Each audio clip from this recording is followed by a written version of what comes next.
आज जो है हरियाणा स्टेट कमीशन वुमेन की तरफ से 15 मार्च 2024 से और टिल आज तक का जो भी हमारा काम रहा वो आप सबके बीच में रखने के लिए एक छोटी सी प्रेस मीट ये हमने ज़िले में रखी है, ताकि इस मीट का उद्देश्य मैं बता दूं आपको एक ही है कि जो सेक्शन हरियाणा का जो बेटियां या महिलाएं अभी तक महिला आयोग तक नहीं पहुंची या जिनको महिला आयोग के बारे में नहीं जानकारी है, उन सबको जो है हम अवेयर कर सकें और वो जो है इस आयोग से लाभान्वित हो सकें।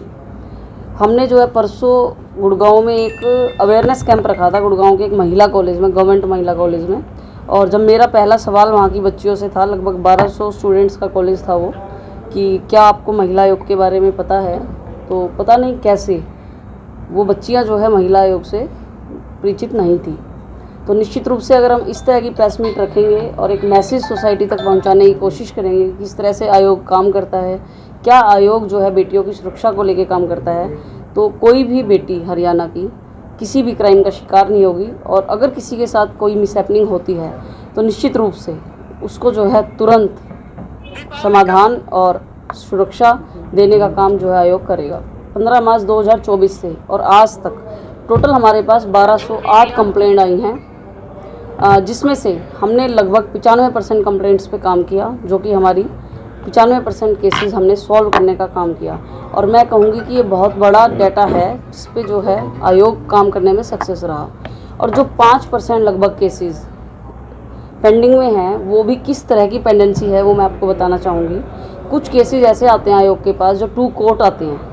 किसी बेटी ने मान लो कोई भी डाउरी का केस है या मेंटेनेंस का केस है, उसका मैटर कोर्ट में चला हुआ है और कई साल उस बेटी को कोर्ट में घूमते हो गए, तो कई बार पाया जाता है वो बेटी काफ़ी हराश हो जाती है। 2 साल 4 साल से वो कोर्ट में घूम रही है, बट उसको जो है कोई भी जस्टिस नहीं मिल रहा। ना वो रीमैरिज करने वाले ऑप्शन में है कि उसको डाइवोर्स मिल जाए, ना वो जो है अपना जीवन अपने पति के साथ रह पा रही है। तो इस तरह की कुछ कंप्लेंट्स भी हमारे पास आ रही हैं। तो इस तरह की जो कंप्लेंट्स हैं उस पर आयोग अपना मैक्सिमम एफर्ट्स करके सॉल्यूशन कराने की कोशिश करता है। बट जो एफर्ट्स करने के बाद भी एक दो इक्का दुक्का केस जो नहीं मानते लोग, बिल्कुल ही जो असामाजिक मैं कहूँगी प्रवृत्ति वाले कुछ लोग हैं, 2-4% वो केसेस हैं जो कोर्ट में हैं, वो हमारी पेंडेंसी है। तो उन पे भी मैं यही उन बेटियों के लिए भी कामना करूँगी कि कोर्ट से भी उनको जल्दी से जल्दी न्याय मिले।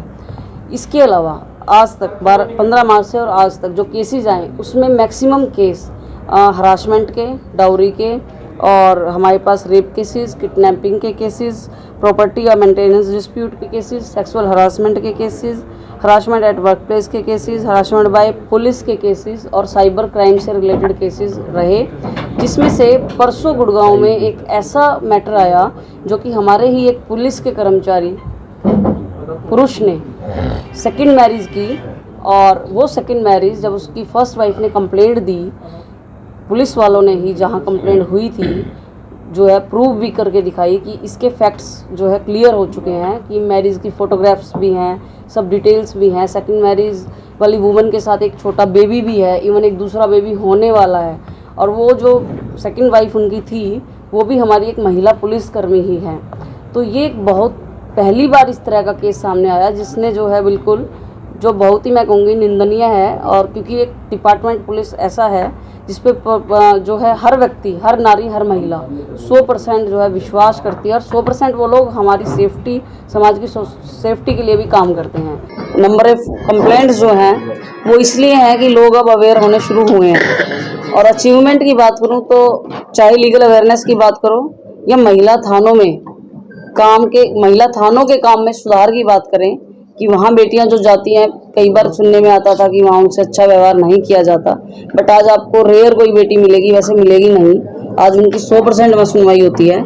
और किस तरह से बेटियां खुद को नए भारत, समृद्ध भारत में कैसे वो अपने आप को सर्वाइव करें, और कैसे एक नए मोदी जी के नए भारत का सपना बेटियां, क्योंकि महिलाएं 50% हैं, तो कैसे वो उस सपने को पूरा करने में सहयोग करें। और वो सपने को तभी पूरा कर पाएंगी जब वो अवेयर होंगे अपने राइट्स के लिए, और सेल्फ हेल्प ग्रुप्स में बेटियां काम कर पाएंगी।